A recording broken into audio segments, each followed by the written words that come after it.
Okay, so like I said, acute HP will ultimately turn into this legacy term that we won't use anymore. We'll use more non-fibrotic HP terminology. But for now, acute HP is a term we use to define um, abnormalities in the lung that are predominantly ground glass. This ground glass is typically nodular, but it can be diffuse. If very severe, if the patient had a very severe reaction to whatever caused them to have HP, you can even have consolidations. That patient is usually pretty unwell. If somebody presented with acute HP and had consolidations on their scan because of HP, the chances of them getting diagnosed with HP are very negligible, because the minute you have an unwell patient presenting to you and you have consolidation, you are going to call it infection. If nothing, you may put in a differential of organizing pneumonia or metastatic disease or something like that. HP is usually pretty low down on a differential for somebody reporting an acutely unwell patient with raised inflammatory markers and consolidation on a CT scan. So acute HP that has consolidation often goes undiagnosed. It's often in retrospect that we realize that that consolidation was actually all HP. It is more easy to differentiate HP from infective causes when you have the typical ground glass opacities that are nodular. The nodular opacities are very clearly central lobular in distribution. They are soft, as in they look a bit fluffy. Fluffy meaning you can't clearly outline their margins, but you can see that they are central lobular. They're usually small enough for you to see them, but small enough they're usually under 5 millimeter in size. They can occasionally have well-defined borders and even be slightly more dense. But if the history fits and the imaging fits, you can still be pretty confident that is HP. So this is what a scan will typically look like. They will have diffuse bilateral central lobular nodules. And how you know they are central lobular is because you will magnify it, you will go right up to the fissure, and you will see that none of these nodules actually touch the fissure. When you go right up to the pleural surface, you will see that none of these ground glass nodules ever touch the pleural surface, ever touch the mediastinal surface. So you know this is sitting in a space that is incapable of touching the pleura. So that's only the central lobular space. And they are more commonly ground glass and fluffy, sub-centimeter, but they can on occasion be more dense. The only difference in acute and subacute when the abnormality is central lobular nodules is the time from onset or the time from the insult. And over time, this will be an arbitrary differentiation. So subacute, when the acute phase continues, when um, the the the very thing that is giving them hypersensitivity pneumonitis continues to be in that patient's life, they go on to develop more subacute HP. What happens if somebody has a very severe acute HP, they come into hospital, and this is seen pretty commonly. As they come into hospital, inevitably that thing that was giving them HP was left behind at home or at workplace. Because they happened to be in the hospital, they got well, and the doctors thought they got well because they were given antibiotics. So that starts the cycle of being undiagnosed. Then they go back home and they become unwell again. They come in again in the acute phase. Because they're in the hospital or they're away from that pet or that chemical, they get better, and they get labeled wrongly as resolved infection, recurrent infection. It's only when the acute phase was mild enough for the patient to be at home do they go on to develop the subacute phase, or more commonly when the patient is a healthy young person or a healthy adult, they cope with the symptoms and they have this smoldering HP that becomes subacute HP. Subacute HP is the most common presentation out of all three phases of HP. It is indistinguishable from the acute phase purely based on imaging. The diagnosis will be based on the onset of symptoms and the history. The acute and the subacute and the chronic, they lie on a continuum, and depending on the time, it is called a subacute. And even in the subacute phases, you can see early fibrotic changes or early distortion. And then if untreated, by untreated, I mean they don't get rid of the substance or the PET or whatever is giving them HP, they go on to develop fibrotic changes. Sometimes, very rarely, they can even get rid of that antigen and still go on to develop fibrotic changes.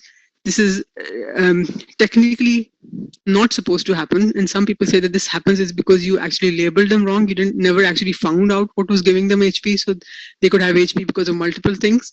So technically, if they get rid of um, the chemical or the PET, they shouldn't go on to develop fibrosis. If they do, we do see it happen. And the theory is this happens is because there was still something else in their home or their workspace that was giving that irritation or that inflammation to the air spaces or the lungs. Subacute is usually bilateral, bilateral symmetrical, both lobes, all lobes, no clear zonal predominant. If it is slightly milder, you can see that it tries to favor the upper and the mid zones. Anything that we inhale and it irritates our air spaces tends to go in the upper to mid zones. If we inhale something that is heavy, and asbestosis being one of the very common things, then they settle into the bases or the lower lobes of the lungs, and those changes happen in the lower lobes. So if somebody says, why is asbestosis in the bases, whereas other inhalational or occupational lung diseases are in the upper and mid zones, is because of the substance they inhale, the weight and the size of it. So HP is usually caused by substances that are very small, airborne or inhalational, so fumes or pet hair or something like that, and they usually tend to favor the upper and mid zones. When they do develop fibrosis, the fibrosis is also very clearly mid zone predominant. It actually likes the mid zone more than the upper lobe and the apices. It can track into the bases, but being purely basal fibrosis makes it very unlikely to be HP. I'm just going to pause for a second, have a drink of water.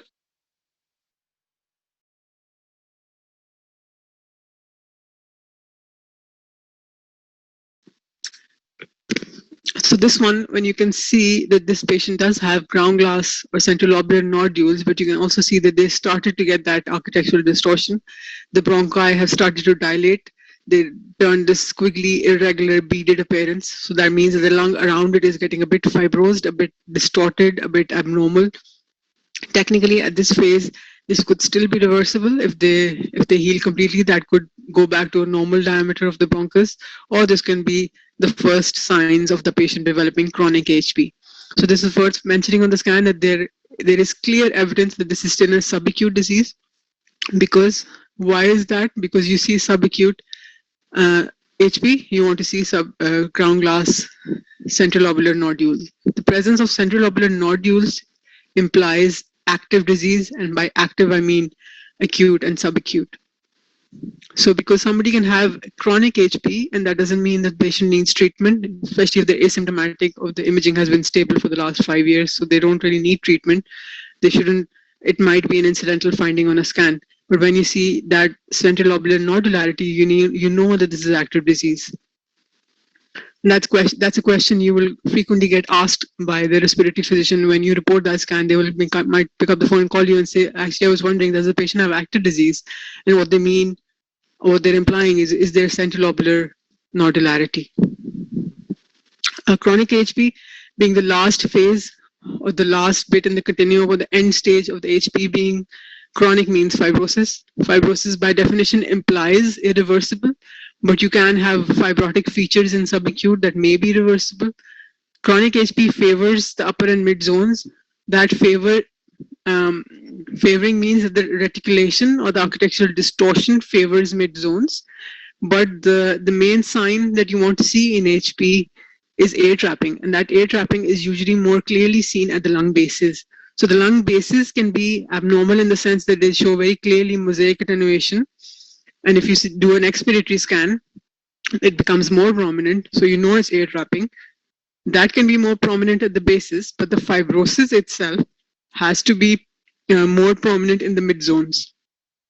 Honeycombing, you can also see. Honeycombing is a sign I'll come to later. It's also seen, it can be seen in HP. So it doesn't mean that if everything else looks like HP, but you have honeycombing, you think to yourself, no, now I can't possibly call it as HP. That's not true. You can see honeycombing in end stage HP as well. This is what I meant by the air trapping. So air trapping is usually more prominent at the lung bases, and that's usually because of the breadth of inspiration or the amount of lung parenchyma you can see is more at the lung bases. For example, you see this different texture, different attenuation of the lungs next to each other. That same patient on the expiratory scan, you can see that this is worsened. So the dark part has gotten significantly darker. The lung around it has gotten significantly whiter. So that is clearly air trapping. Air trapping in a very small area of the lung, you can find in any expiratory scan if you look hard enough. What you mean by air trapping in the context of diagnosing somebody with HP is you want to see that air trapping bilaterally, at least one area in all the lobes of the lung, to confidently say that this is actually air trapping. The question you most commonly think to yourself, or somebody will ask you, is isn't it possible that the air trapping was airways disease, as in the patient has asthma and they still have a bit of ILD for some other cause, and they both happen on the same time in the same patient? And the answer is yes, that happens quite commonly. So that's where the distribution of fibrosis will come into play. That's where the history will come into play. That you have to put it all together and come up with a reasonable differential. But yes, you can have air trapping because of underlying mild airways disease, asthma, and the patient has ILD. So you can have both at the same time. This is what I mean by the distribution of fibrosis. So the traction is a sign of fibrosis, meaning there's something around it that is pulling that bronchus. So when I mean fibrosis, I mean traction. So the traction and the distortion in HP will be predominantly in the mid zones, predominantly upper and mid zones. So that's what you see in these slices. So mid zone, upper lobe, architectural distortion, traction. In the context of the bilaterally, the lungs look mosaic. It looks like there's air trapping. So that looks pretty good to call somebody as chronic HP. And the reason I'm calling it as chronic is because I don't see any nodules. I don't see ground glass central lobular nodularity. So I know this is only chronic. You can have subacute on chronic. So the patient had chronic HP. They went on and got something else, a new pet, a new occupation that gave them HP for something else, or the same exposure to the same unknown antigen they had last time, and they can have the same thing over and over again. And that's quite common to see, subacute and chronic HP. Before we come on to idiopathic or the IPs, I'll pause for a second and see if you guys have any questions so far about HP. So 30 seconds.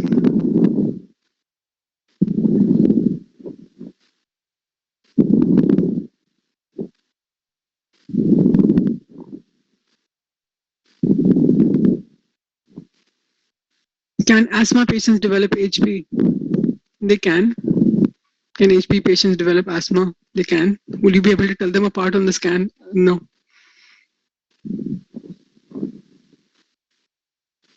On imaging alone, any difference between acute versus subacute?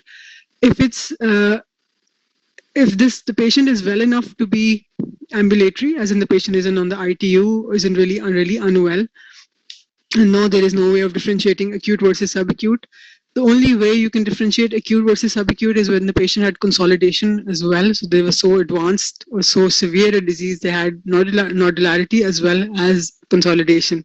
So you don't really get consolidation in subacute. When you see consolidation, you tend to call it acute HP, but that is a very rare presentation. Is expiratory phase needed to diagnose air trapping? Absolutely. If you're going to label somebody as chronic HP, expiratory scan is absolutely necessary. So this sometimes that happens at the time of initial, it depends on your protocol. So if the patient was being worked up for ILD and they had a scan requested as specifically for HRCT, the initial broad assessment for underlying ILD will include an inspiratory spiral. It will include an interspaced expiratory. Some countries, for example, the American guidelines even recommend a spiral expiratory. We in the UK don't do that. And you can even have prone. So that's your initial assessment for ILD. Sometimes you can have a suspicion of HP come up from some other source. So if the patient had a staging scan for some other reason, and the patient ended up with the ILD MDT saying, is this HP? So the patient never had an expiratory scan. So the first step would be to get a small limited study, a limited interspaced expiratory scan, and when you can definitively call that as air trapping on the background of lungs that look like HP, you are pretty sure that that patient has chronic HP. Effect of smoking on HP. Effect of smoking on anything isn't good, and HP isn't any different. The one rule of thumb was used to be true was the patient, if patient has, we were told, I'm sure all of you were, that if the patient has asthma, they can't smoke, which isn't really true, because nowadays when you have vaping and all these, so by smoking you mean tobacco, and then there's vaping, then there's marijuana smoking, then there's all sorts of substances that are mixed in marijuana to smoke. So smoking in itself can give someone HP, especially if that smoking is not tobacco, if that smoking is vaping. So there's an entity that's quite interesting. If you guys Google it, it's called vape lung. So vaping related lung injury is quite uh, significant. When it presents as very severe, we've had 3 or 4 in the last 1 year, and they look very bad. So vaping is it's kind of HP as well, isn't it? So yeah, smoking isn't good for anyone. Smoking alone, depending on what you smoke, can give you HP as well. Can ILD be unilateral? It can be. ILD can have all sorts of weird presentations, and it can be asymmetrical quite commonly. It can very rarely be unilateral as well. And then the question comes in: is that ILD primary ILD, or did that patient just have an infection on that side of the lung, or that patient had a hemorrhage on that side of the lung that they ended up with a scarred lung that looked like ILD? So that's a discussion of what's happening, but that technically yes, they can. So moving on to idiopathic pneumonias, interstitial pneumonias. So the term that is used very interchangeably is UIP and IPF. And that is something I really hope you guys get very clear in your mind by the end of today's session, is that IPF does not mean UIP, and UIP does not mean IPF. IPF is diagnosis. It is a disease. UIP is not a disease. It is a description of a pattern. So saying UIP doesn't mean anything. IPs are just terms to describe imaging. They are not diseases. So interstitial pneumonias and idiopathic pulmonary fibrosis are two different things. They're used interchangeably, and a lot of people who are not clear on the concept use the word interchangeably. So when you call somebody as idiopathic pulmonary fibrosis, you're giving them a death sentence. There is no cure for idiopathic pulmonary fibrosis. There are antifibrotic drugs. Those are very expensive, depending on which healthcare system you work in. They are hard to get your hands on, depending on where you are in the world. And the end stage treatment for any IPF is lung transplant. So pulmonary fibrosis is a very serious diagnosis. It is an irreversible disease. That is a death sentence. So IPF is a disease that is a diagnosis of exclusion. Once you have excluded every other reason the patient can have bad lungs, you are left with a diagnosis of exclusion. So there is no test that will tell you that you have IPF. There is no symptom that will tell you you have IPF definitively.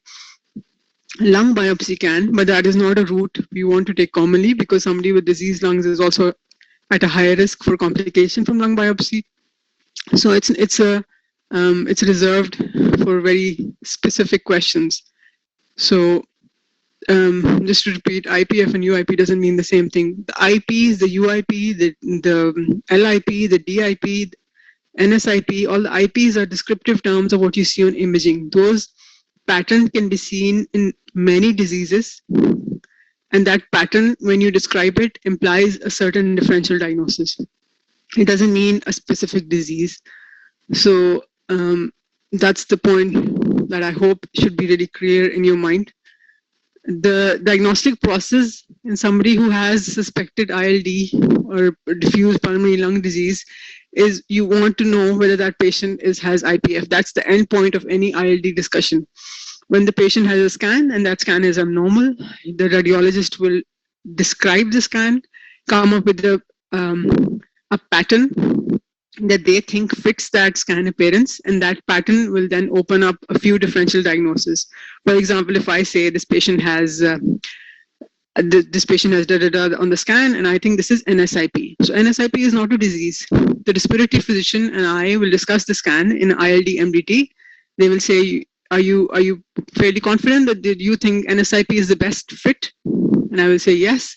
Then we look at a few abnormalities or the few diseases that can give an NSIP pattern of ILD, and those have specific tests that the physician will do based on what the patient is presented as, and that's how it will go, the diagnostic process. The scan alone will never give you a bond or clear diagnosis. Even if you have very clear traction, bronchial dilatation, honeycombing, all the tick points, and you say definite UIP pattern of lung diagnosis consistent with IPF. You shouldn't be saying that on a scan. You should be saying consistent with a UIP pattern of fibrotic lung disease. Why that patient had that pattern, you cannot possibly know. So don't give very serious diagnosis based on an imaging appearance. So focus on the pattern and not the underlying cause. The pattern will guide you down a certain route, and that route is hardly ever explored by the general radiologist. It comes out of a multidisciplinary team meeting. So the pattern differentiation, the pattern classification is done by various societies. There are two large main classifications that are followed in the world. There's the American or the ATS guidelines, and there's the Fleshner Society guidelines. Depending on where you are in the world, you can follow either of them. There is a lot of overlap between them. The main difference between the American and the Fleshner is the push for biopsy in the American one. The American guide, and the other difference being that the American guidelines actually endorse an expiratory scan that is spiral. That's a higher dose scan. Yeah, the Fleshner Society does not. Whereas the other difference being that the biopsy trend. So the American guidelines will suggest a biopsy on almost all the ILDs, whereas in the UK, or where we follow the Fleshner guideline, the biopsies are reserved for when you don't have clear answers on the scan. If you can make a fairly clear, fairly confident diagnosis of IPF based on the scan, we don't go down the biopsy route. So the UIP patterns, the definite UIP patterns and the probable UIP patterns don't really end up having biopsies because there are limitations, there are costs, there are waiting times and all that to consider. And this is unnecessary risk that should be avoided if it can be. Most places in the UK, we practice a hybrid sort of guidelines. So in some aspects we follow the ATS, and in some aspects we follow the Fleshner guidelines. This is not meant to confuse you, but this is just meant to put things into perspective.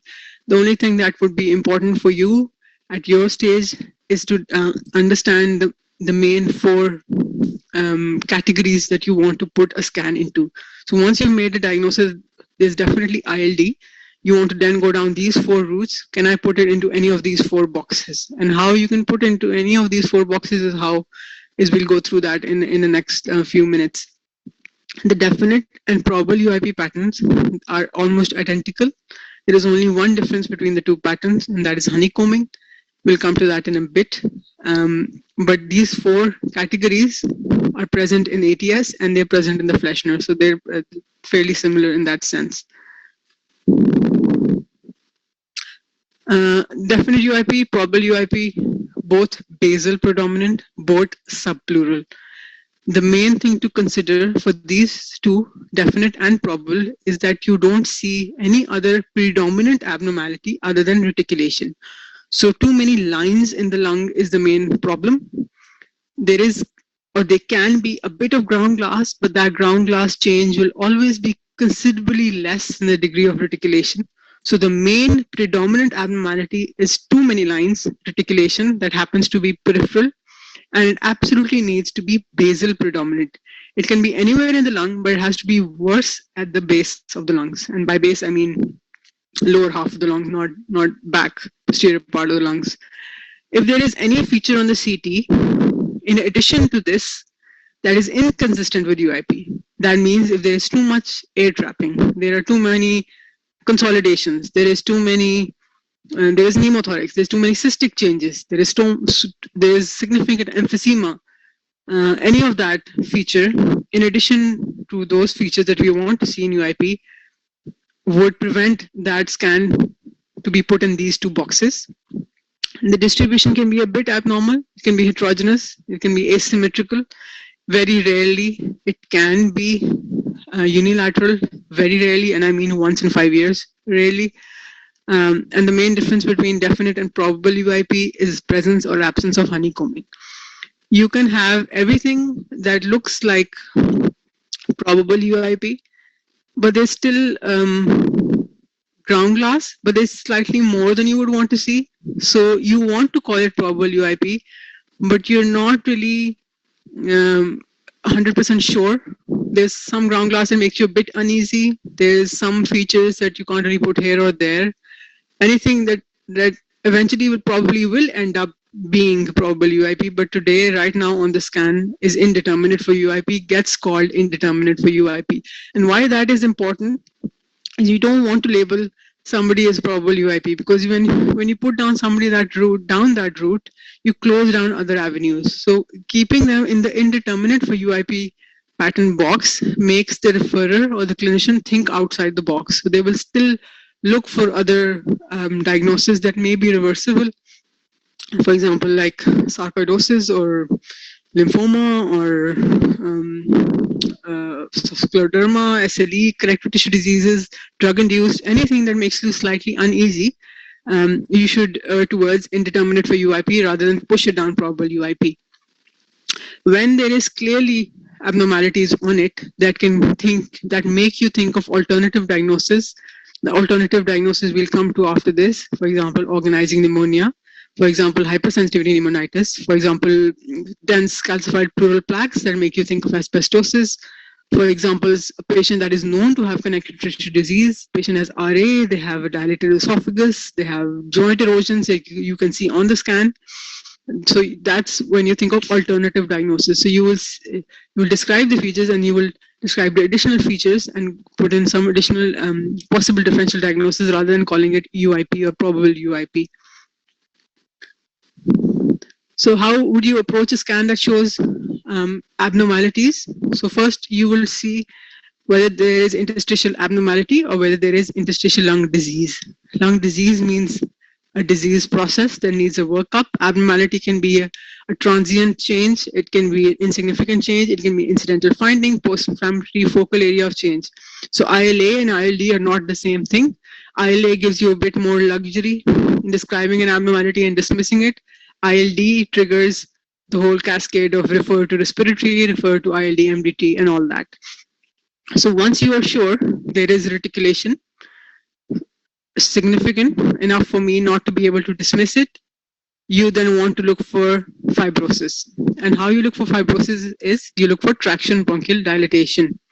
Once you have convinced yourself that you can see areas of the lung where the bronchi are being pulled, there is traction, you know there is ILD, and you also know there is established fibrosis. Once you have those, then you need to look at the distribution. Is it basal? Is it subpleural? Is it honeycombing? All three, check. UIP, check. Is there anything that is in addition to these findings that make me think of alternative diagnosis? Is the pleura okay? Are the lymph nodes okay? Is the patient known to be a connective tissue disease patient? None of that, UIP check. All of that present, but honeycombing absent, you need to call it probable UIP. And if there is anything slightly uneasy about it, there's ground glass that is a bit too much, and there is slightly architectural distortion more in the upper zones, you can't really call it basal. Any of these, feel free to call it indeterminate for UIP.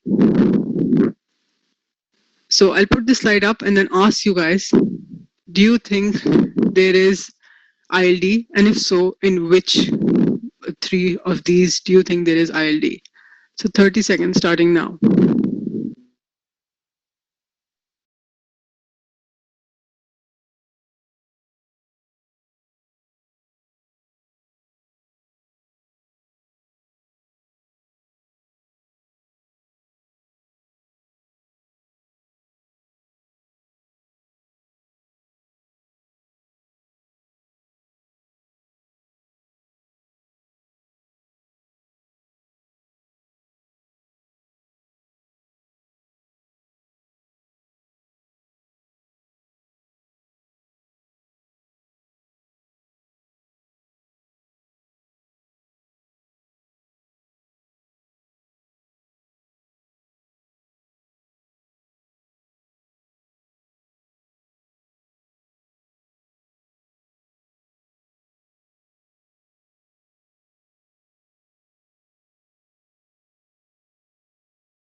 Okay.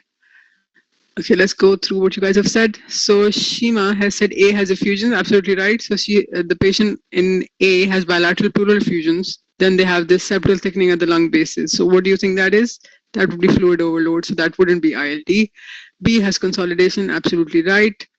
And some of you have said Faisal, Shima, Kanchan, AN, and Donna, that none of them actually have ILD. And you guys are absolutely right. All of this is just septal thickening for another cause. This is smooth septal thickening, but the subpleural lung looks very smooth and very normal. Septal thickening being more central. So this is septal thickening because of fluid overload, heart failure. This one is just consolidation and causing a bit of architectural distortion around it. So this is just linear atelectasis confusing you because the other lobe looks pretty okay. The subpleural part of the lung looks okay. And this in the context of pleural effusion should not be thought of as ILD. So none of these is actually ILD. Traction bronchial dilatation. So traction bronchial dilatation, by definition, you want to see something around that bronchus pulling it, whether that is reticulation or whether that is ground glass. It will be reticulation pulling that bronchus in UIP patterns of fibrosis. It will be ground glass attenuation around that bronchus and that bronchus getting dilated. So you will then think, is this ground glass fine fibrosis or is this ground glass NSIP?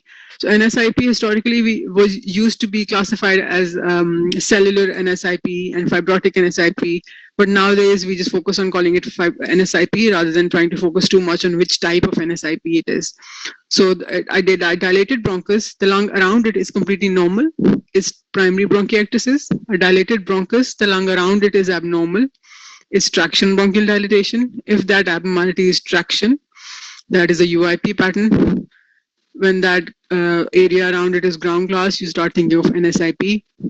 When that consolidation, when there is clear consolidation around it, you have to think whether that is reversible, that is just normal infection finding.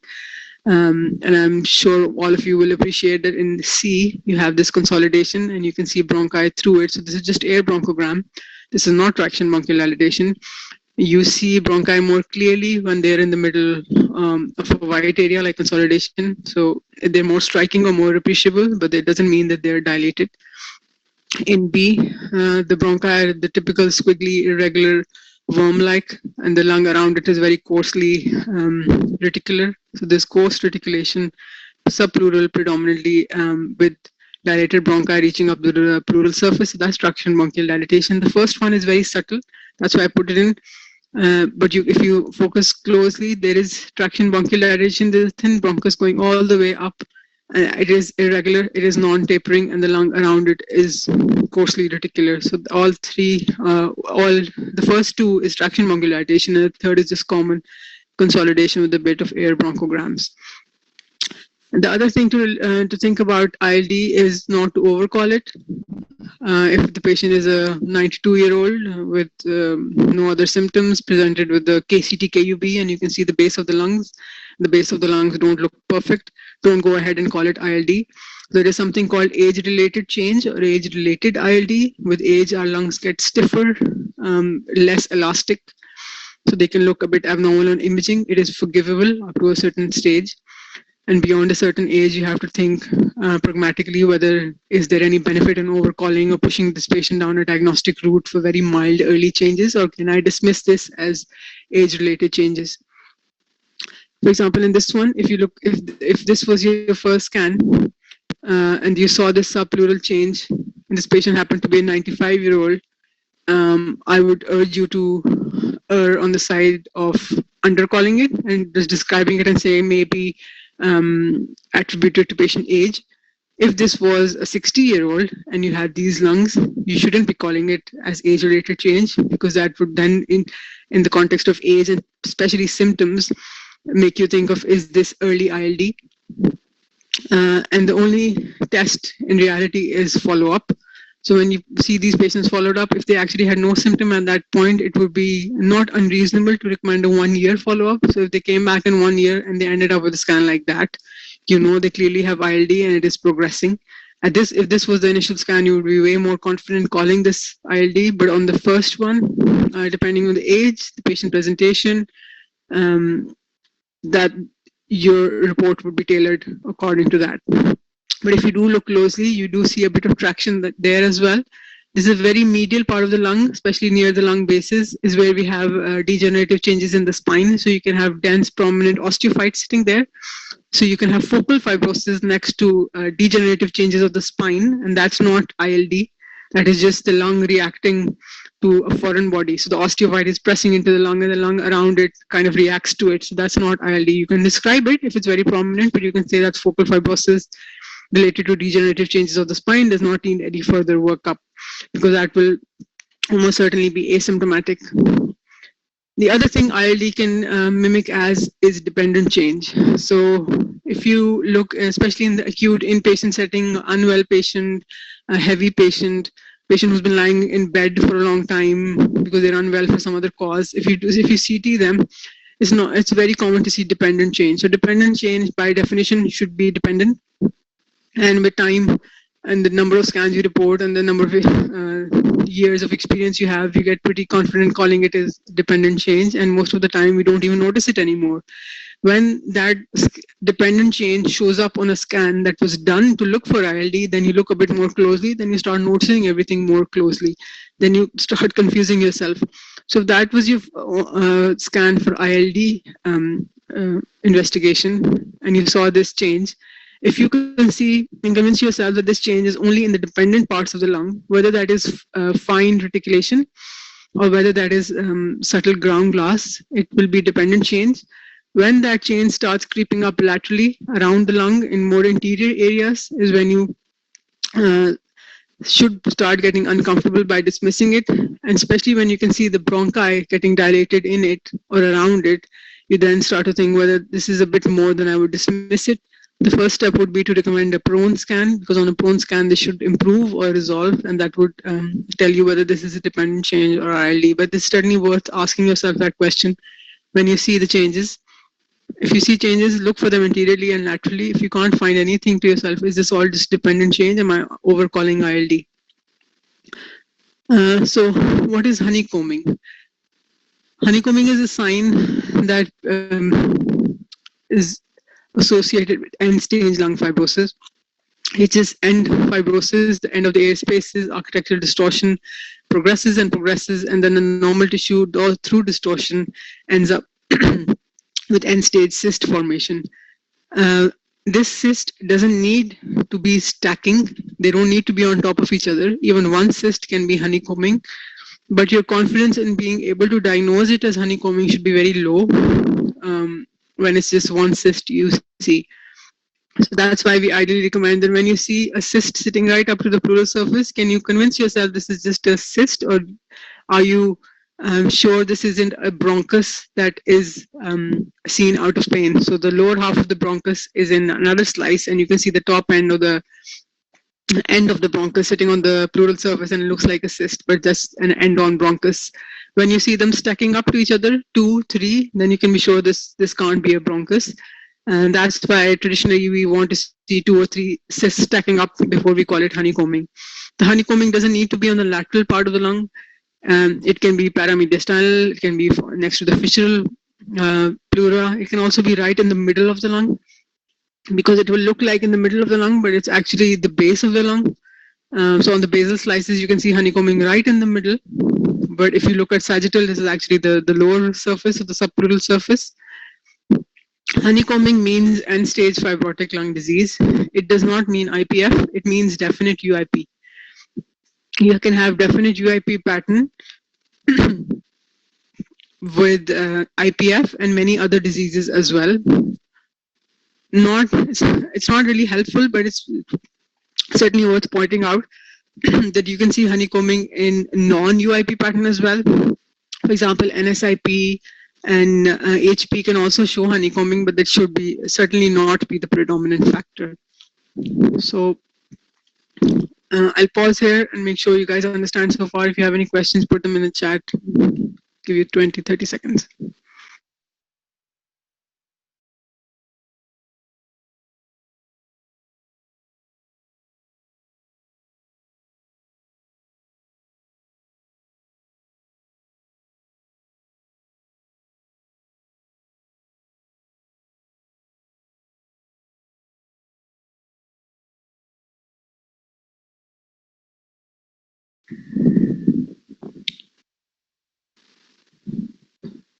What is broncholectasis?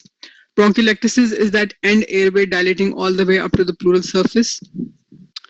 And how can we, broncholectasis versus bronchiectasis? Bronchiectasis is a primary abnormality of the bronchus. Broncholectasis is only seen when it's fibrotic lung disease, because the end airway doesn't really have that much muscle in it that will have primary bronchiectasis. So when the end airway dilates all the way, it's almost always because of fibrosis.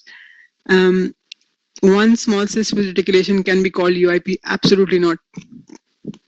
No, you want to be really confident and you want to err on the side of caution before you label somebody as definite UIP.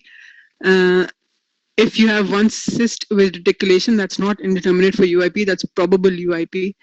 Is it mandatory for honeycombing to be layers? It is not. It depends on your experience. If you are a very experienced cardiothoracic radiologist, even one layer of honeycombing you can call as honeycombing. But my question to you would be, are you sure this is not paraseptal emphysema and this is honeycombing? You don't really know, do you? So it's better to see it stacking up, but there is not a technical requirement for it to stack up. One, if you ask me another question higher up, can we use emphysematous cyst or just cyst? You cannot use emphysematous cyst because emphysema means destruction of the lung. Cysts mean a space occupying lesion that is a cyst. A cyst can be a tumor, a cyst can be a bronchocele, a cyst can be a pneumatocoele, a cyst can be congenital. So yeah, don't call it emphysematous cyst, call emphysema, and cysts. And I hope you would attempt to differentiate between the two. Like I said before, cysts have wall, emphysemas do not. If there is a thin walled parenchyma cyst, how to differentiate between emphysema versus pneumatocoele? Pneumatocoele is usually caused with an insult to the lung. So either infection and most commonly trauma. Pneumatocoeles are seen as a result of acute injury to the lung. It is like a pop of the lung. It happens with blunt trauma. It can happen with infection, especially PCP, pneumonia. That's pneumatocoele. Pneumatocoeles can have a wall or they can look like they have a wall. Emphysema should not have a wall. Emphysema is not a lesion. Emphysema is just empty space where lung used to exist. So how to differentiate emphysema is you want to look for that central dot sign. You want to see a strand of tissue going through that cystic area. You want to see a dot hanging in the middle of that. That is a vessel that used to feed that part of the lung. You want to see a strand of septa that will likely be containing that vessel in it. So that's how you differentiate emphysema from cyst. Emphysemas do not have walls and they usually have something hanging in the middle. This is how typically you would be very happy calling it as honeycombing. You can see stacks and stacks of cysts and you can see a dilated bronchus going into it. If you saw that, you would be very comfortable calling that as honeycombing. The problem happens when they're not so obvious. So for somebody who have asked before, what is bronchiectasis? This is bronchiectasis. So this is that bronchus. This bronchus you can see going and then disappearing. This is a cyst sitting next up to the pleural surface. And this cyst is likely another bronchus that is seen on another slice either above or beyond it. So that's bronchiectasis. And because this is one cyst, you shouldn't be happy calling this honeycombing. When you see these, this is cyst on cyst. So 1, 2, 3, 4 cysts. This on A is definite honeycomb, definite UIP, and B is probable UIP. Other than the honeycombing bit, there isn't any difference between them in terms of distribution or other morphological features. NSIP is the second most popular IP. NSIP by default is assumed to be caused or associated with another disorder. So NSIP is usually seen in connective tissue diseases or associated with some other diseases. So the patient can have underlying connective tissue disease, they can have an autoimmune disease, they can have drug-induced toxicity, something else going on with them. So if you have a scan and you labeled it as NSIP, that referrer will inevitably order 100 other tests to look for what is going on. They will do all sorts of antibodies, um, ANCA, SLE, scleroderma, RA, all sorts of things. They will look at the drug history. They will look at the patient history to look for other underlying disorders that are associated with NSIP, most commonly connective tissue disease. So it's a rarer diagnosis, much rarer than probable or definite UIP. And when you do diagnose somebody with NSIP, they have to have other disorders excluded. And once they are excluded and you're left with purely NSIP, it is rare, but it can happen. And what happens with NSIP is it can evolve. And like I said before, these interstitial pneumonias and pneumonitis is just a pattern of ILD. Somebody has NSIP today doesn't mean next year they're not going to have UIP. So the pattern can evolve. The only pattern that does not evolve is definite UIP. That's why the word definite in it, when that is why the reluctance to not overcall it. If you have called somebody as definite UIP, the understanding is this pattern will never change. The severity can progress, but they will always be definite UIP. NSIP by definition, probable UIP by definition can evolve. NSIP can turn into probable UIP. Probable UIP one day can have superimposed viral pneumonia or infection or acute exacerbation, and they can look like NSIP. Or they can both progress into definite UIP. But once in definite UIP, they're not going to progress in any other way other than progression of severity.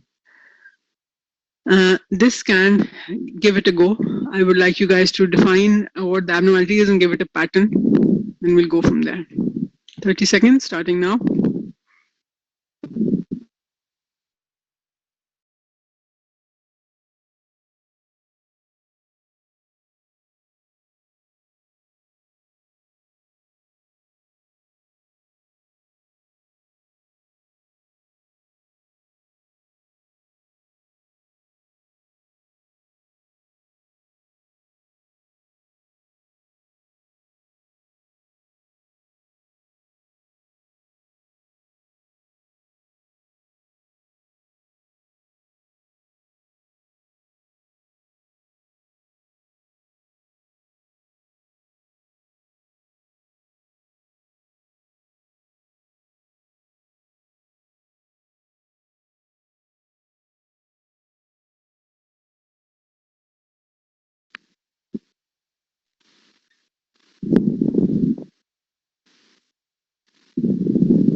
Okay, let's look at the scan again and look at the predominant abnormality.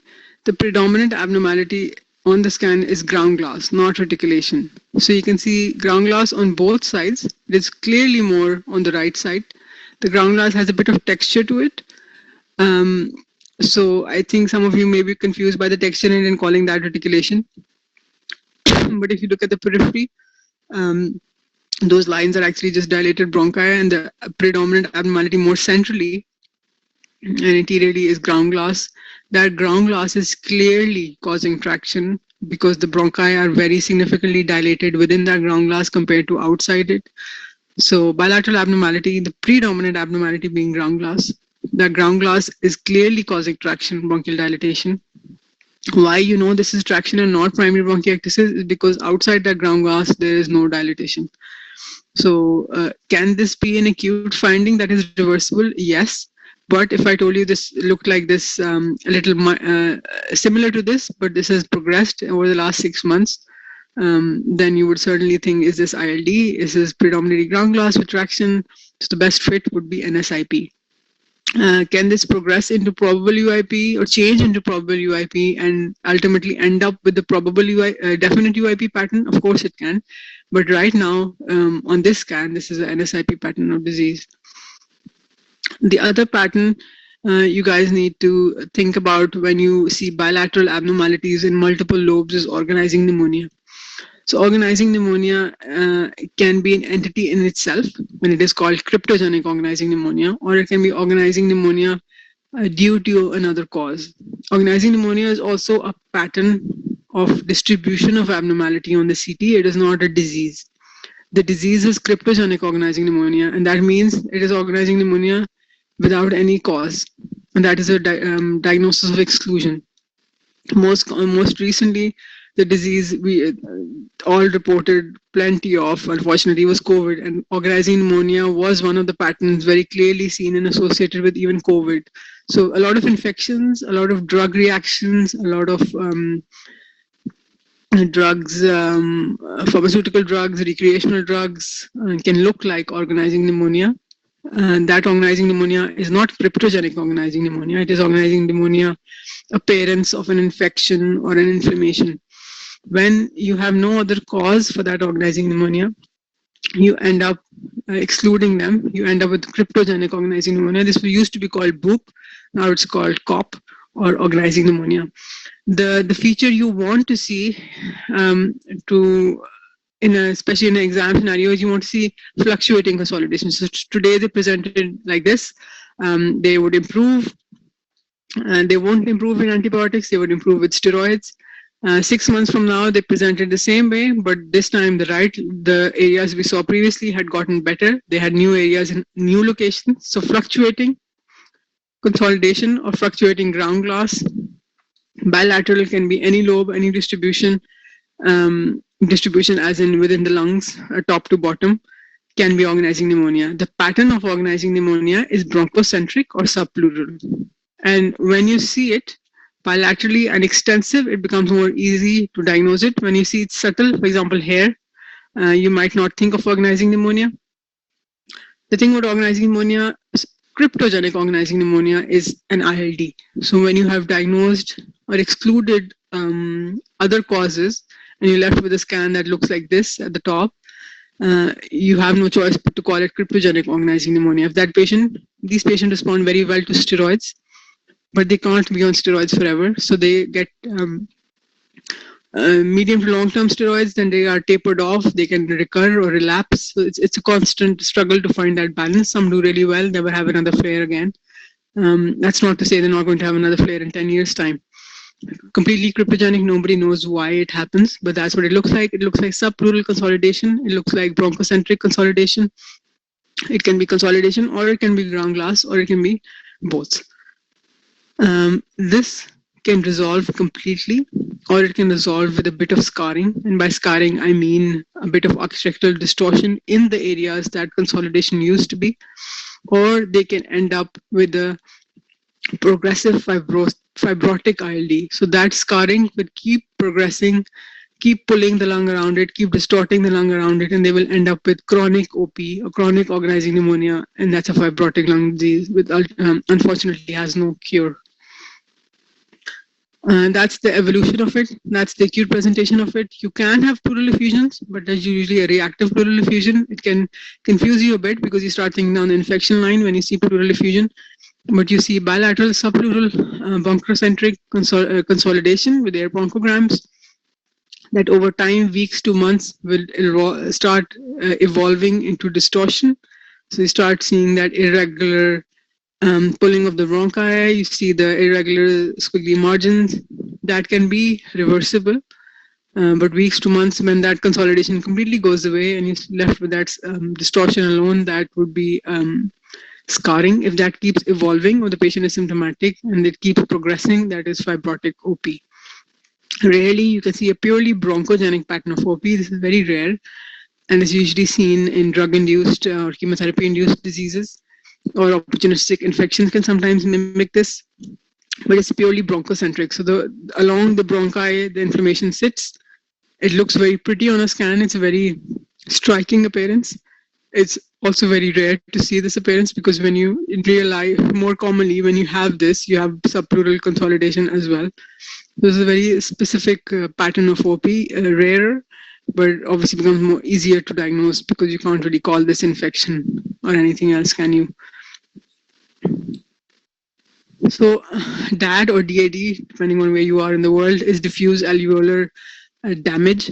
It just means that the lungs or type 2 pneumocytes and the endothelial cells undergo necrosis. It's usually driven by a cause. So the cause can be ARDS, the cause can be an ischemic insult, pancreatitis even, or it could be idiopathic without a cause. So when it's idiopathic, diffuse severe pneumonitis, that's called AIP, or acute interstitial pneumonia.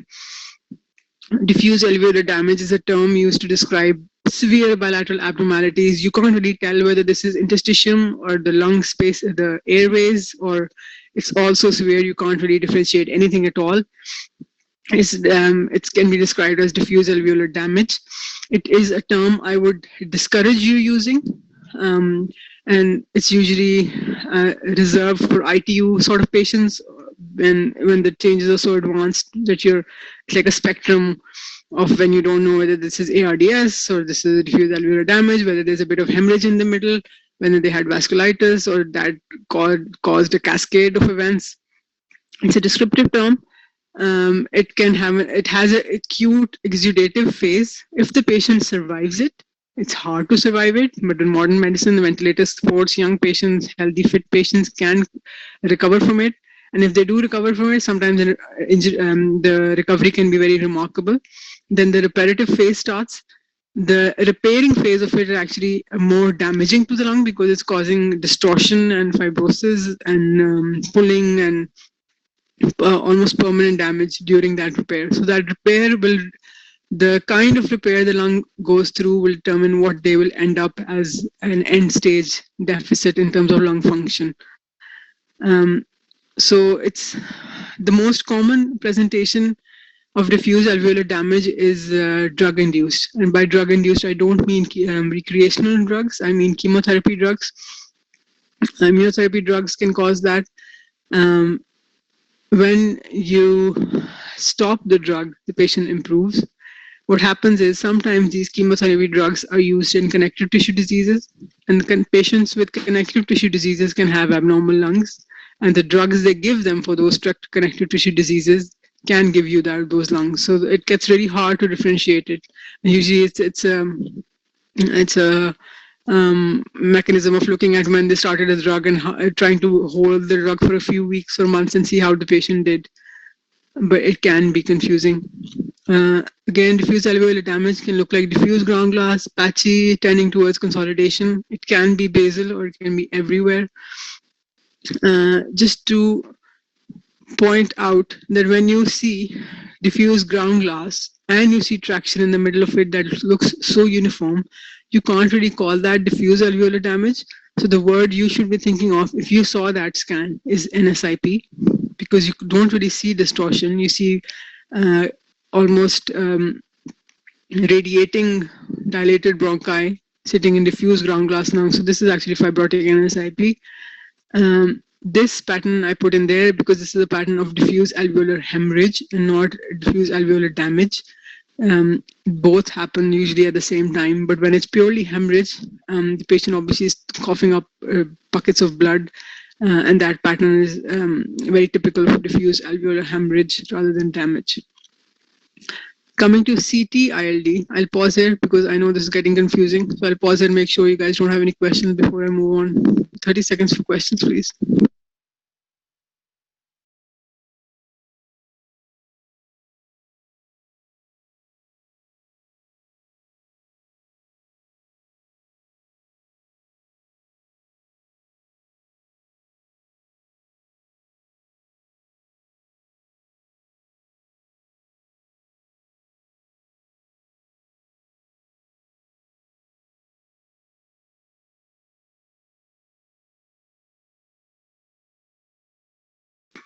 So when I say bronchocentric, I mean it's tracking along the bronchus and then the end airspace, so the bunch of grapes around it. So it's when you see a nodular focus of consolidation, you can see an airway coming into it, and that's bronchocentric. Or you can say peribronchial when it's going along linear to the bronchus, so interchangeable. Peribronchial when you want to say linear, when you say blobs of nodular consolidation, when you can see a bronchus going into it is bronchocentric.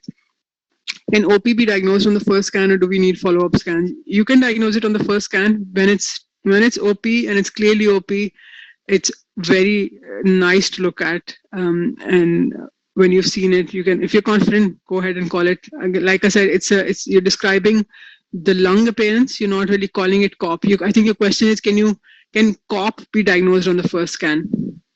So the COP cannot be diagnosed on the first scan. Organizing pneumonia can be. Whether that organizing pneumonia is cryptogenic organizing pneumonia, or that organizing pneumonia is COVID or nitrofurantoin lung or chemotherapy-induced lung, you can't. How to differentiate fibrotic NSIP and DAD? So the DAD patient or the diffuse alveolar damage patient is very, very unwell. That patient is in the ITU. That patient is not sitting up and talking to you. NSIP patients are ambulatory patients walking around, being worked up of ILD, because something that develops slowly over months to years, the patients cope really well. And the patient over months has reduced exercise tolerance. And they're not really that unwell looking. Moving on to connective tissue ILD. So connective tissue or CTD ILD is a term reserved for interstitial abnormalities in patients that have known connective tissue diseases. The most connective tissue diseases you get asked about in the exam are these 5. So SLE, RA, scleroderma, Sjogren's, and there is a lot of overlap. The one that is slightly different from the other 4 is RA. RA is the only one that presents more commonly with UIP rather than NSIP. So when you call somebody as NSIP, they will get worked up for antibodies against scleroderma and SLE and all that, whereas rheumatoid is more UIP tending. The NSIP pattern can be seen in all 4 of the, all 5 of these actually, but when they are seen in scleroderma, SLE, they're almost, you can't distinguish them apart. That's why the patients are worked up for all of them together. So all of the antibodies are done together, IgG and all that, and whatever lights up or whatever has positive results, they go down that route. And obviously then you have to examine the patient and look for the clinical symptoms. With scleroderma, you're going to look for the esophageal dilatation and the skin changes and all that. SLE is very heavily pleura based. So SLE patients, when you think SLE, remember effusions, pericardial effusion, pleural effusions, pericardial thickening, pleural thickening. SLE is the one that goes towards the pleura. RA also gives pleural effusions, sometimes pericardial effusions.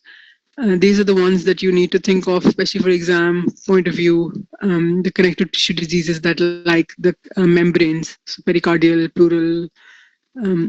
They can be thickened, but very mildly, barely perceivable thickening on scan. They can be slightly enhancing, but fluid is what you're looking for. Scleroderma, Sjogren's, not so much. RA, I'll focus on more because RA is the one that is most confusing, because the RA patients can have not only ILD, but they can also have airways diseases. So RA is special in the sense that sometimes the ILD comes before joint manifestations of RA. So the patient may not know they have RA, or the joint comes first and the ILD comes later, or the ILD never comes. What can almost never happen is that they get the ILD but never the joint. And the ILD is almost never clean ILD. It's ILD as well as airways disease. So the airway disease they get is bronchiolitis. So the bronchi, the large airways, medium-sized airways have inflammation around them. So the airways can get thickened. So it looks like a bit like bronchiectasis with thick bronchi, inflamed bronchi. And when you have inflamed airways, you get infection. So superadded mild infection, atypical infection. The infection comes stream bud nodules. So fluffy looking nodules, dirty looking lungs, dilated bronchi, thickened bronchi is the airway problem of RA. So RA related airways disease. Airway disease is further divided into obstructive and non-obstructive. I'm not going to go into that today. The ILD can happen concurrently with the airways. Sometimes they can have only airways, but the ILD is usually never just ILD. It has ILD and airways. The ILD favors, and if you look at the pie chart, favors UIP more than other patterns. So it will start like probable UIP. By the end, it can be definite UIP pattern, and the patient has known RA, so they will label it, even if you report it as a definite pattern, a definite UIP pattern of lung fibrosis, and the history says RA patient, the diagnosis the patient will get out of the MDT is CTD-ILD. Very rarely they can present as diffuse alveolar damage. It's very rare, and the patients don't really tend to do very well when that happens. RA-ILD, like I said, when they are predominantly or only airway-related problems with RA or RA-related bronchiolitis, you have these stream blood nodules being the main problem, thickened airways being the main problem. When you have ILD predominant problems, you have the probable or the definite UIP in this coronal case when you have the honeycombing, or you can have a mixture of both, a bit of ground glass, bronchiectasis, then you have ILD. So a bit of everything put in together. Um, I know that's not really helpful in terms of you want a clear, I will look for this to call it RA-ILD. But the point to remember about RA-ILD is the patient will may present as joint problems. They may present with airway problems. The scan may be messy looking. There will be a bit of airway issues, a bit of ILD issues. So there's no easy answer, I'm afraid. I won't go into SLE and scleroderma because the thing to remember about them is they will present as NSIP. And obviously, for exam purposes, you look for a dilated esophagus and all that. Moving on to drug-induced lung disease. Drug-induced includes pharmaceutical drugs and it includes recreational drugs. Different drugs favor different patterns. There is a lot of overlap. There are some exam favorites in terms of these drugs. Nobody expects anybody to remember all the drugs that cause different patterns. So nobody's going to ask you which drugs give you a fibrotic pattern of ILD, or which drug gives you isolated ground glass abnormality on drug-induced lung disease. So it's a bit unreasonable. And because there is so much overlap, what does happen is the exam history or the patient history in real life will say the patient is on this drug, and you will look at a scan that looks abnormal. And with abnormal, you will go through the different the pattern. Is there ILD? Is this an acute pattern? Is this, you will look for the pattern, is this UIP pattern? Is this OP pattern? Is this a fibrosis as an NSIP pattern? Is there just mosaic attenuation? There's a bit of ground glass, there's a bit of dark lung, I can't really tell what's going on. Any of those is worth describing, and any of those could represent a drug-induced lung disease. The only way of definitively diagnosing drug-induced lung disease is to stop the drug and follow up. Most of these recover with no sequelae. The lung heals very well when the insult is extrinsic. When you stop the drug, the lungs comes back within months to how it was. And the symptoms recover much quicker than that. Imaging recovery is delayed. Organizing pneumonia is the number one presentation you see of drug-induced lung disease. Is because it's so striking on a scan. It's easy to differentiate from other, for example, lobar consolidation or UIP, IPF. The OP pattern makes people think more down the drug-induced line than any other pattern. Nitrofurantoin, unfortunately, still very commonly oversubscribed by GPs for prophylactic of UTIs. It's seen and shouldn't be. It comes in the exam as well, and it gives an OP pattern. It can give a mosaic pattern. The very specific exam-related questions you will get is around certain drugs that are exam favorites. Chemotherapy drugs, there are so many of them, so don't bother learning around the names of the chemotherapy drugs or the immunotherapy drugs. Any of those you can Google when you have a patient presenting with a certain abnormality and see whether that drug is actually nemotoxic. There's a directory, the national directory of drugs that are, because it is mandated by drug agencies to put your drug on that list if that drug is known to cause or has caused in significant patients nemotoxicity. So that directory is free and accessible to everyone. So you can look up a drug that you've never heard of before and the patient happens to be on it. You can look it up whether that drug is actually nemotoxic. The common ones you will hear are rituximab, nitrofurantoin, cyclophosphamide, methotrexate. Methotrexate is very commonly seen because methotrexate happens to be a treatment for RA. RA can give you ILD and methotrexate can give you ILD. So you can have an RA patient on methotrexate and the question is, does the patient have methotrexate-induced lung injury? And that's a really, really hard question. And the thing to look for then would be acute looking changes. And by acute looking changes, I mean diffuse ground glass, more consolidation, dirty looking abnormality that has come on within weeks or months even. So the last scan was 3 months ago and the scan looked very different. Now they have new ground glass and the patient was put on methotrexate. So the acute looking changes should make you think of drug induced rather than purely fibrosis. Um, in terms of the pattern itself, unknown drug, that's your presentation. That's bilateral architectural distortion, ground glass tending towards consolidation. Can you think of any infection that would look like that? Can you think of ARDS that would look like that? Would pulmonary edema look like that? You can't really fit into anything else.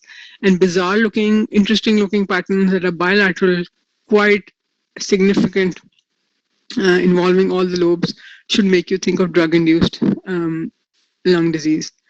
Methotrexate, like I said before, seen quite commonly, and it also recovers pretty well when you stop the drug. So that's the patient's recovery over weeks to months, and the patient improved with no sequelae.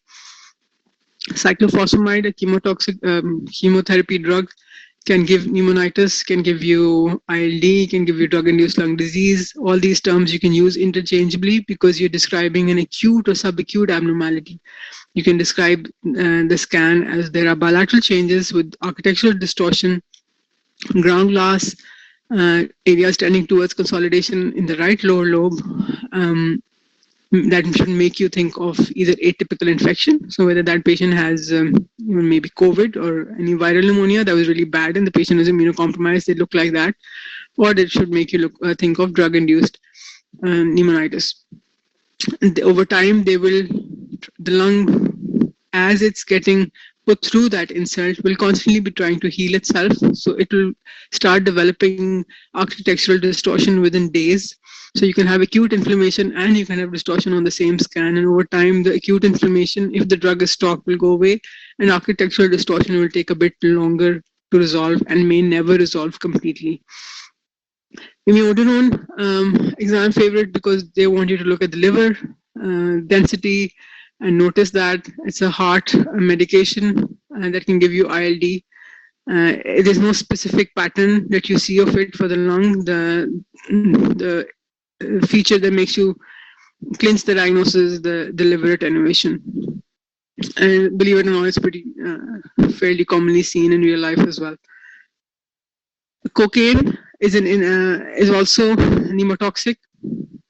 The abnormalities seen are seen in acutely unwell patients. Those patients have presented with a heart arrhythmia or cardiac arrest or ITU setting, and the lungs can look abnormal.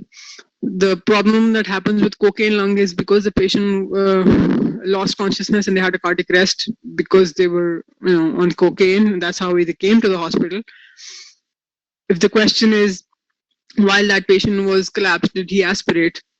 Yeah, he might have. Or is that ground glass, pneumotoxic, pneumocyte inflammation because of cocaine? Either. So this patient happened to be well and conscious, no aspiration, and that was called as cocaine lung. But cocaine lung can look like aspiration pneumonia. It's predominantly ground glass. It's predominantly airway centered. It's usually bilateral. There is no clear zonal distribution, but it's an interesting scan to look at when you see it. Just at the end, I will talk about a couple of rare ILDs just out of interest and because they happen to be exam favorites, but I will pause here and see if you guys have any questions for me because we're ahead of schedule. We're going to finish in 10 minutes or so. If you have any questions, feel free to put them in the chat.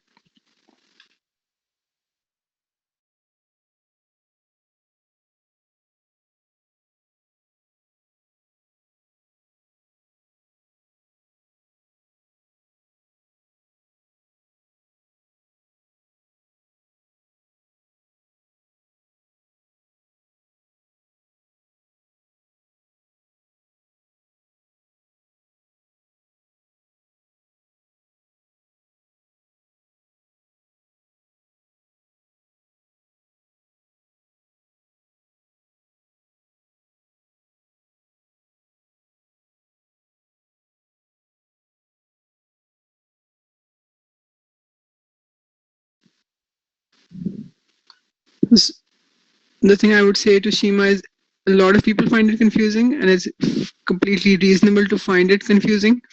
The one thing you can look at for organized pneumonia, like I said before, a lot of organized pneumonia patients do get diagnosed incorrectly as bronchopneumonia. They get, if they're unwell to be enough to be admitted in the hospital, they inevitably get put on antibiotics, and then the patient doesn't improve, and then somebody thinks of giving them a shot of steroids or a course of steroids, and they do really well.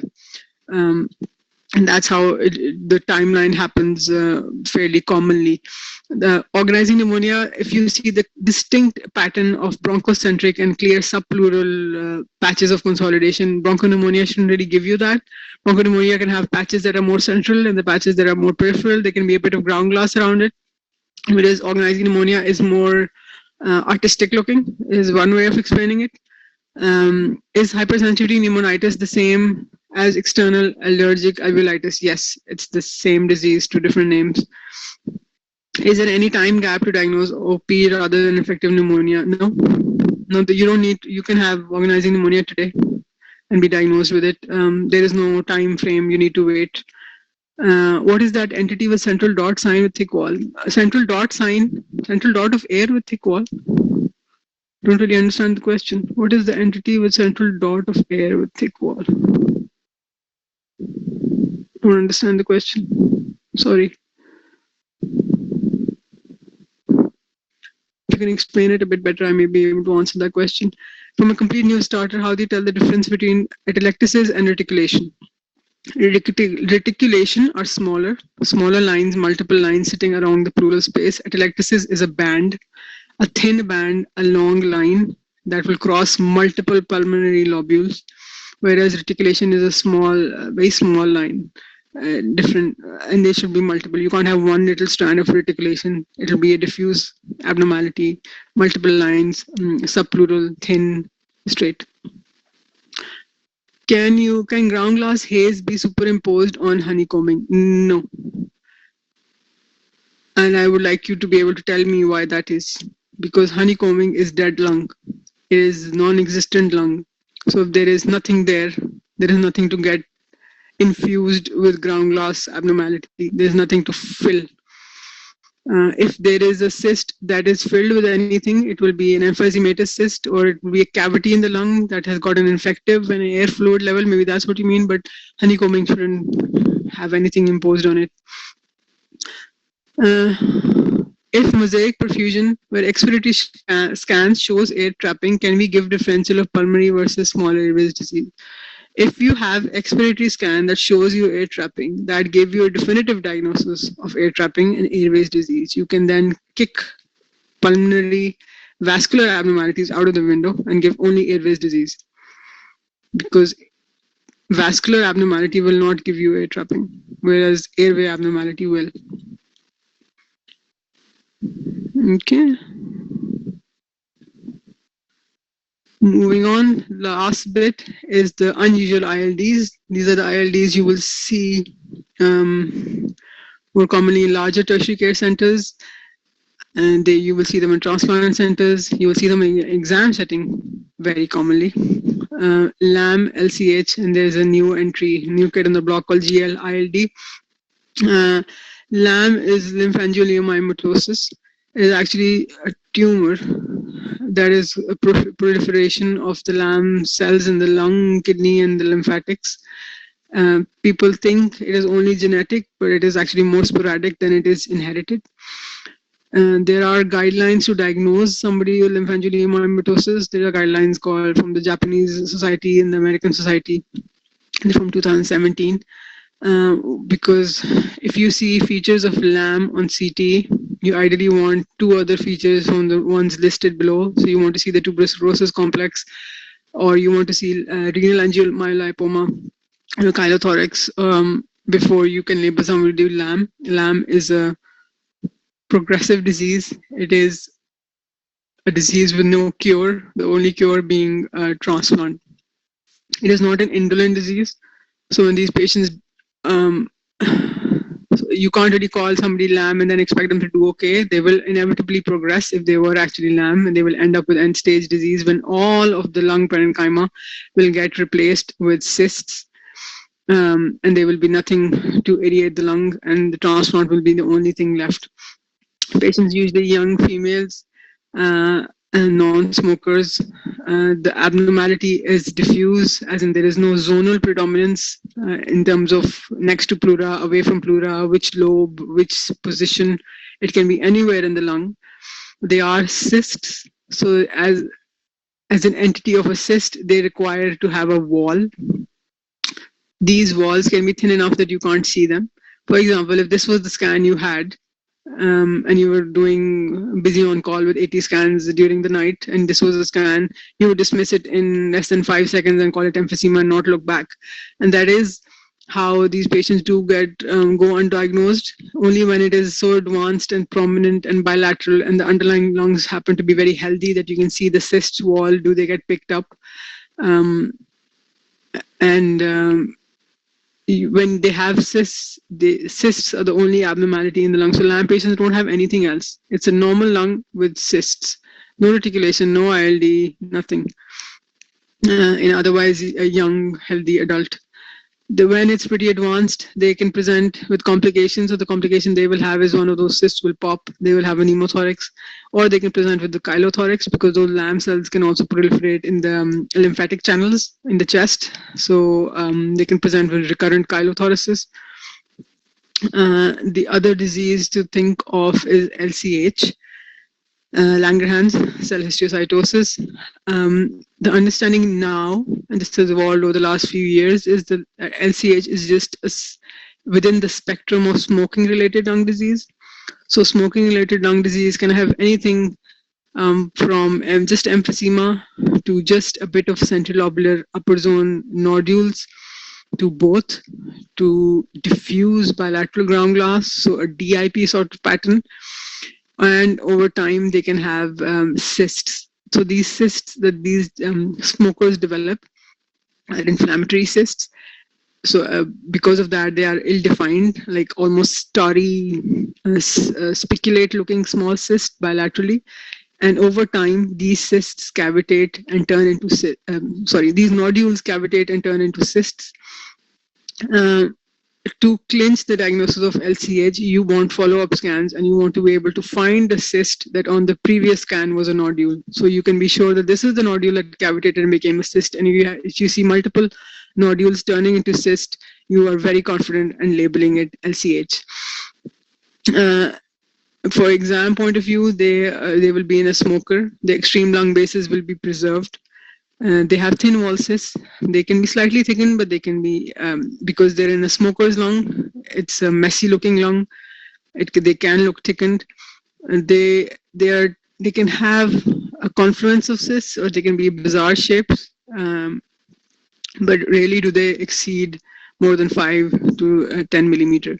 So this is what I mean by the ill-defined nodules. The nodules can look almost speculated, but because this speculation is fluffy looking, it doesn't really make you think of metastatic deposits, as a first instinct, because some of them are more dense, some of them are more fluffy, and none of them are more than a centimeter. They're irregular looking, speculate looking, but not like the nodules you see in metastatic disease. And over time, these nodules cavitate and turn into cysts. And that's your LCH. That's, I think, my last slide. I will pause here and ask you guys if you have any questions before we finish.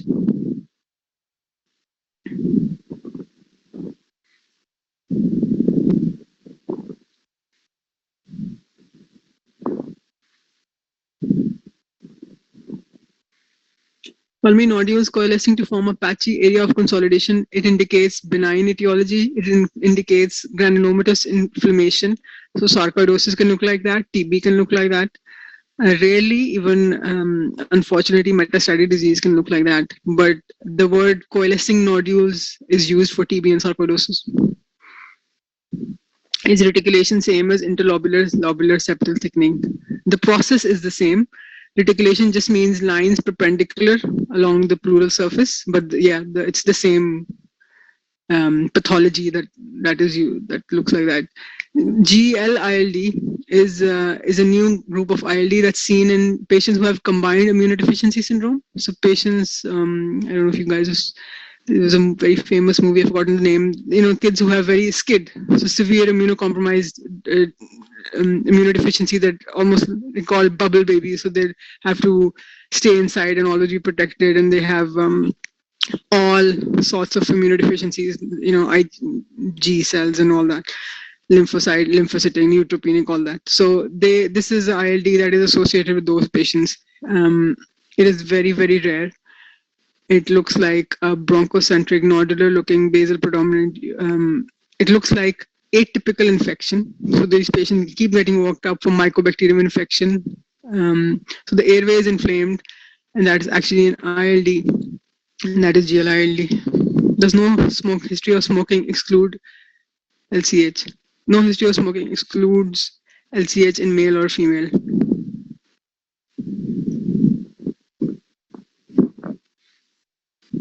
Okay, feedback link, please. There you go. Primary ILD. In case of, no, I think I've moved up by mistake. What is the difference between DIP and LCH? They are both different ends of the spectrum of smoking related ILD. So smoking related ILD can have RB ILD, which is nodules, central lobular nodules. They can have emphysema. They can have both. Emphysema is usually trickling along every single alveoli. DIP is desquamative interstitial pneumonia. It is diffuse granuloma. It looks like there is something on the lung and you want to clean it.